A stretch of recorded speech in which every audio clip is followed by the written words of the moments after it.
কান্নাকাটির মধ্যে বললেন, রব্বুল আলামিন, তোমারে বান্দি দুনিয়ার কিছুই চায় না, চাই শুধু তোমার ভালোবাসা আর তোমার দিদার। মাওলারে, আমি যেন দুনিয়ার সমস্ত কিছু ভুলে গিয়ে তোমার প্রেমের সাগরে ঝাঁপ দিয়ে তোমার মধ্যে একাকার হয়ে যেতে পারি। তোমারে রাবেয়াকে সেই তৌফিক দান করো। তোমার ইবাদত করে যেন সারা জীবন আমি থাকতে পারি। পূর্বের সে সিয়াম সাধনার পরিমাণটা আরো বাড়িয়ে দিলেন। যখনই সুযোগ পেতেন তখনই নিয়ত করে সিয়াম সাধনা শুরু করে দিতেন। একদিন এক লোক এসে রাবেয়াকে জিজ্ঞাসা করলেন যে আপনি শয়তানকে কিভাবে ঘৃণা করেন।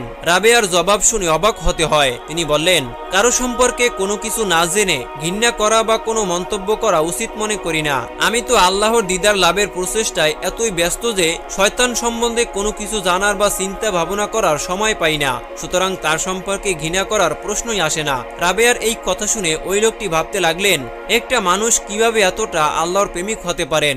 রাসূল আকরাম সাল্লাল্লাহু আলাইহি ওয়াসাল্লাম বলেছেন, রোজা হচ্ছে মুমিনদের ঢাল স্বরূপ। সত্যি সত্যি রাবেয়ার সিয়াম সাধনা তার কাছে ঢাল স্বরূপ ছিল। কোনো অপরাধ ঢাল ভেদ করে তাকে স্পর্শ করতে পারেনি। একদিন হযরত রাবেয়া বসরি রাদিয়াল্লাহু তাআলা আনহা তার সাথীদের নিয়ে কোথাও যেন যাচ্ছিলেন। পথিমধ্যে একটি গভীর জঙ্গলের পাশে রাবেয়ার গাধাটি অসুস্থ হয়ে পড়ল। এমন অসুস্থ হয়েছিল যে সবাই ধারণা করেছিলেন গাধাটি মারা গেছে।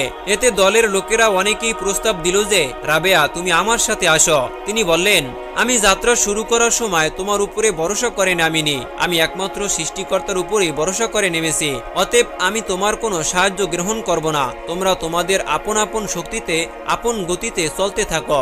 যার উপর ভরসা করে পথে নেমেছি তার পক্ষ থেকে কোনো সাহায্য না আসা পর্যন্ত আমি এখানেই থাকব।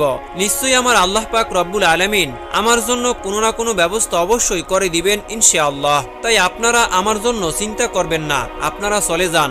রাবেয়া বসরি রাদিয়াল্লাহু তাআলা আনহার এই কথা শুনে সবাই চলে গেল আর তিনি একাকী